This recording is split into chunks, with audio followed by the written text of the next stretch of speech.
Welcome to Cartoonist Kayfabe. My name is Jim Rugg. I'm Ed Piskor. Today we're going to look at Steve Rude's Sketchbook. I'm pretty excited to dive into this. You can see I've even highlighted some stuff. But first, Ed, some plugs.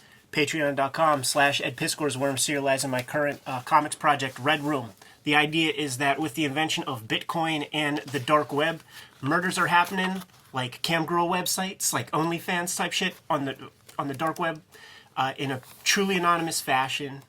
People are getting away with it. Who are these people? Who are the murdered people? We're exploring this world with the comic. $3 will get you the archive, and I put new strips up every Tuesday. Issue 1 is up there to read right at this very moment. These are bootlegs that were printed from the high-res files. We sold out of the X-Men Grand Design Omnibus at our level, so they're still in stores, drips and drabs for those. You can find them on Amazon or whatever.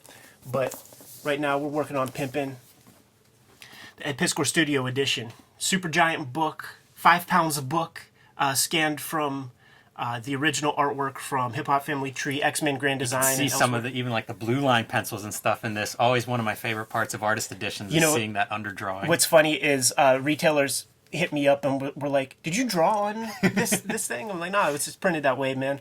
But you can find it for a good discount. If you missed the discount on the Fantagraphics website, Amazon has it reasonably cheap at this moment. Great book.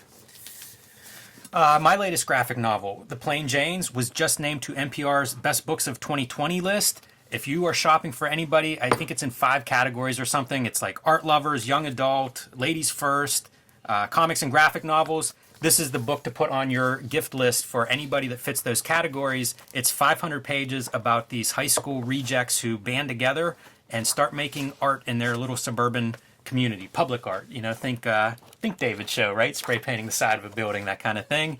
And you can get it wherever comics and books are sold, and there are several editions. This is the nice hardcover edition. There's a paperback available and digital. So Plain Janes for perfect gift for this holiday season, at least according to NPR. But we are here to talk about the Steve Rude sketchbook. Ed, the first time I saw this thing was in Ernie Steiner's studio workspace. We were talking about making comics and how I could make comics better, and he pulled out this sketchbook to show me some examples of things to work on and to try to get better. This is published by Kitchen Sink Press in 1989, and Steve Rude, of course, one of the great indie cartoonists, certainly of the 80s, with Nexus. But I mean, phenomenal draftsman, second to none in figure drawing. And we'll see some of that as we dive into this. Legendary sketchbooks as well. Everybody who's ever taken a look at his sketchbooks, they highly revere those things, man. They talk about them a lot. I worked in animation for a year and a half on a project with the guys who did the development for the Nexus is always in development for animated series. The guys who put together the 2008 pitch, and they were kicking it with Rude and were like, the sketchbooks are insane. Yeah, and this is a pretty good sketchbook. There's a lot of range, I think, whenever you get a cartoonist sketchbook. We looked at Chris Ware's not too long ago, and that's a phenomenal one, maybe one of the best. But there's a lot of range. They're not all guaranteed to be good. This is a good one. I wanted to point out this one quote where Rude talks about what he does in his sketchbooks, and he does a lot of copying, and he says that by copying the art of other illustrators, he's able to suck things in to analyze and learn how certain effects are accomplished. This is something that every artist I know does, and a lot of us don't talk about it, but we're visual learners, and you do those drawings and they do somehow inform your knowledge. You're able to do them then without that reference in the future. I think the problem is that we've all done that as kids, and then you stop at a certain point. Right. But it's nah, man, you keep it rocking. Steve Rude never stops. Yeah. And we're going to see it. But the very first chapter, influences, Toth. So, this is near and dear to my heart. He talks about some of the things that really speak to him in Toth's work. One is Space Ghost, and we're going to have to look at, Steve Rude did a Space Ghost comic at Kamiko, mid-80s, something like that is just beautiful and gorgeous and definitely worth a look. But here he talks about the influence of Alex Toth on his work and describes it as exacting simplicity. Sure, very well said. And how none of his aliens, no two aliens look the same. We often talk about the quality of a cartoonist as, can you invent a good-looking alien? And so he credits Toth with definitely having that ability. I love these fat lines. Just a giant, thick brush line that he's drawing all this stuff with. Love it. Think it looks amazing. Some great correspondence out there between Steve Rude and Alex Toth if you type in both their names. Yeah, I think Rude was a big fan of Toth. I'm not sure Toth was a big fan of Rude. There's some harsh criticism in some of that correspondence. Or if Toth was a big fan of anybody. That's fair. Cantankerous old dude. Yeah, he's pretty legendary for those correspondents being extremely critical. But a lot of these sketches are related to Rude's Space Ghost comic. Amazing, man. Like horse construction. Yeah, all the animals and stuff. Not an easy thing to do. The second chapter in the influences, Kirby. Could you make a better cartoonist for me? It's Kirby and Toth. You betcha. So this one we see this very loose pencil drawing that I love. This reminds me of Will Eisner. Use the side of that graphite, how sexy the side of that big wide pencil nib is, and it's what you see there. And this is from his Mr. Miracle one-shot special, another comic that's well worth looking at. Steve Rude's Mr. Miracle one-shot, another one worth looking at. So, you get to see him write a little bit about some of these influences and his thoughts on these, what made them great, what he brings from them into his own art, or tries to bring into his own art. Yeah, and these guys are definitely influences that I associate with Rude's work when you just see it on the page, man, so you can't bury the lead. And there's some of those sketches. How good is he in pencil? Yeah, like, I don't know about you, Ben, but when I use the pencil, I use it like you were taught in second grade. Yeah. You know what I'm saying? But like, it's embarrassing when I look at this. When you take a look at like, I saw there was some stuff with like John Byrne on Sci-Fi Wire, and they're holding a pencil like this and drawing and stuff, and they look like artists doing that shit. You know what I'm saying? Like I think it's so cool, but I just I don't do that. So character design, again, this is, I don't want to say typical for a sketchbook, but this is, you organize it some way. And so that's how this book is built. And he created a lot of alien characters for Nexus, this outer space character that was interacting with civilizations throughout the galaxy. So you do need to figure out what some of these different races are going to look like. And we need to dig into Nexus too. I mean, that is one of those, I don't know if there's a more 80s indie comic than Nexus. And it's beautiful, so definitely worth your time and worth digging into. No. Here's the thing, and I'm sure he has to mention it in there, but it's not sexy enough to get a Toth or a Jack Kirby section. But Andrew Loomis, it gets half the book. Okay, we're gonna get to it. Okay, yeah. Yes, Andrew Loomis. There's no Steve Rude without Andrew Loomis. Figure Drawing for What It's Worth was like one of the most important drawing books for all these cartoonists. Man, it was out of print for so long, and I think I got word it's out of print now, but Titan did that printing that's out of print. It's still available. You can find it in stores. So get it while it's hot, because who knows when it'll be reprinted again, because it was out of print for about 30 years. Here we're seeing, like penciled pages. Sometimes he inks himself, sometimes not. Kind of depends on the time. Sometimes artists will ink themselves for a period to almost establish how they want to be inked, or until they find that collaborator they like Gary Martin is somebody that inked Rude for a long time and even published, I think, 2 books on the art of inking from Dark Horse, where most of it is Steve Rude, pencils that he's showing various things on. So you can see the comparison inks and pencils. So instructive, for pre-internet. This is a book that I would look through and be like, okay, this kind of makes sense. What you're trying to achieve here. Layouts, chapter on layouts. So it goes through his process as half the book, and then we're going to see a lot of his process involves colors and painting and figure drawing. So we'll get into the Loomis stuff as we keep going. But this section in particular, these are what he calls ink roughs, where he's actually copying other cartoonists or pages and making like quick studies of black and white, what's on the page, or maybe changing the black and white that would be on the page that he's studying and looking at. And you can see like there's a Toth copy.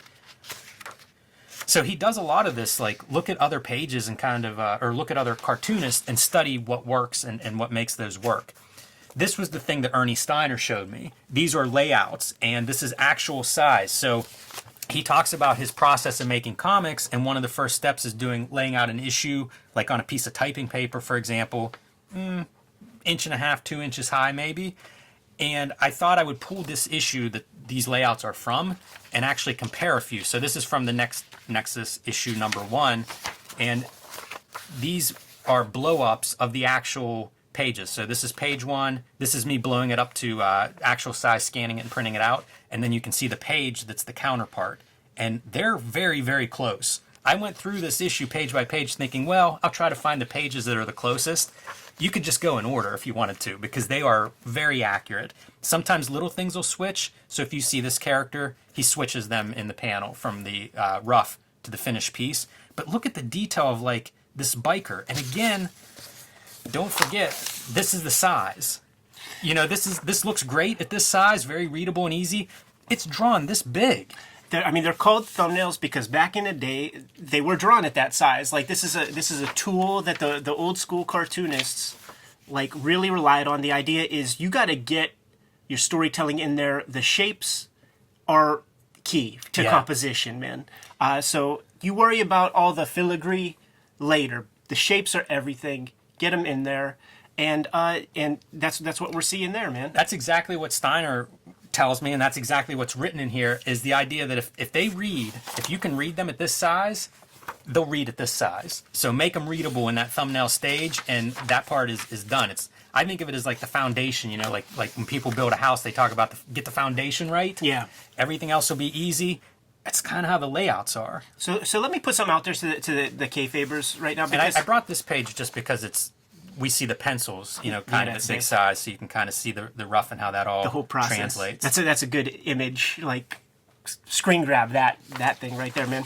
But I put together a template of you could lay out a whole issue on a piece of typing paper, and I'd be happy to make this available. But I don't know how the best way to do that to put it online. Like, you know, obviously we'll put a link in the video. Like if we put it on your Patreon. Yeah? Yeah, it's like a high-res PDF that people can download and make that post public. I've done that with every now and then I'll do that with stuff, but I put templates on my Patreon because it's where you can kind of put a decent-sized file and people can grab it. Done. And then it's a plug. Done. Patreon.com/EdPiskor. Yeah, the template will be there. Very cool, man. So, you know, continuing on, this is actually Mike Barron, the writer, would do these rough sketches. And so even though these are perfect, there's a step in between even. So this is Barron? Yeah, these are Barron sketches. Great artist, man. You know, with his script would include these kind of notes, and you know, like this would be Barron, and then you see Steve Rude right away going into the margins and starting to work this stuff out. Here's another example of pencils versus like your rough.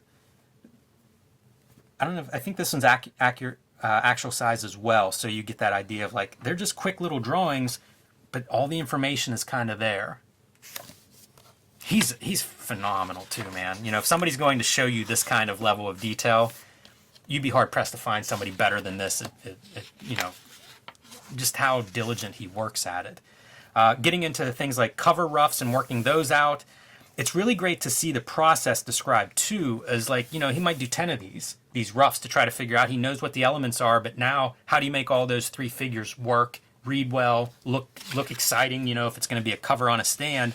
And this is the process. This is why you do sketches and roughs, and, you know, everybody wants to get to that final piece, me too, but it pays to do this. This is your groundwork. Root's a fascinating guy when we talk about graphomania, because I consider him to be that. But when we think graphomaniac, it's certainly when we think of Outlaw Comics or whatever, we're thinking about Chicken Scratch, and we're thinking about a lot of like little noodle lines and quote unquote detail. Yeah. But he's a graphomaniac.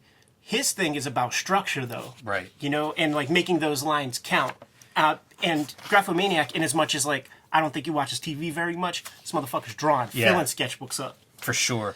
And there are a lot of these like going through the process. So it's great to see from the sketchbook to an actual cover that he makes. And he talks through that process, why he picks one composition over another, and, you know, what he's doing in these roughs. And you see he's mixing media, you know, like he's putting paint down to very quickly work out color ideas. I love these. And you know what? You can do this on an iPad. If you're using Procreate, like you can very quickly do a color rough. I'm not interested in the debate about, you know, whether digital or working on paper is better, one or the other. But for the sake of like, I want to do 10 color studies real quick, that's a pretty easy tool to pull out and use, especially if you're a digital artist or if it's already part of your process. Right, because that takes away the excuse of cleanup. There you go. Yeah, whatever removes the excuse from like, do the 10 studies. get the right one. The best version is all that really matters, and the tools are sort of secondary to that. So here we go. Figures. It begins and ends with Andrew Loomis. Boom.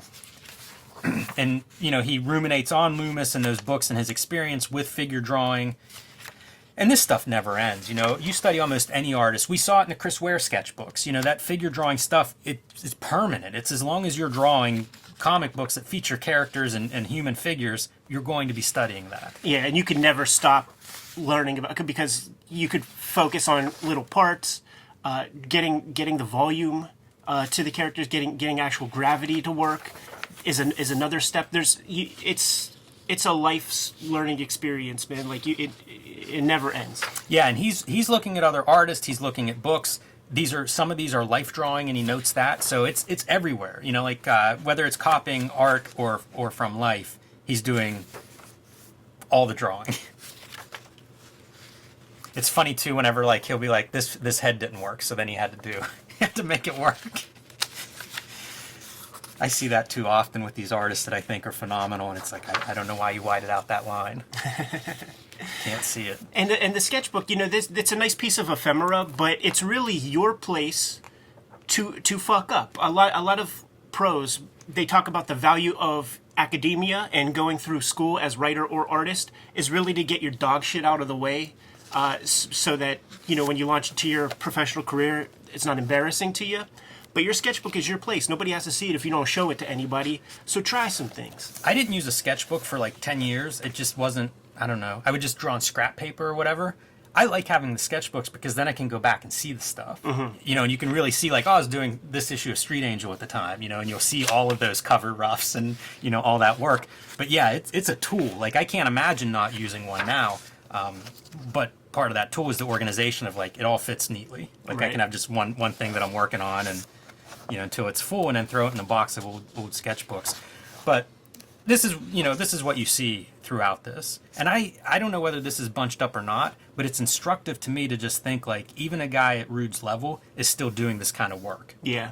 And it shows. There's a subtlety to his character art, the figure work on his comic pages, and there's a kind of flowy elegance to the figure that you cannot get there intuitively. It takes study and understanding of how the human figure works to be able to get to that kind of subtlety of body language that he's able to get on the page. Some of the stuff that's neat is the way this is broken up. It kind of shows you what he considers important. We have that big section of figure drawings, and then we have these heads, its own chapter of all these heads where it's in addition to the figures, you want those faces to be expressive. You want to have different faces that you can reference, and so it's almost a different chapter of go draw a bunch of faces. Right. Study all these faces. I'll see people do that now and then on like Instagram or whatever, where they're just randomly drawing. Well, probably not random. They're picking which ones they draw, but just drawing from all of that feed.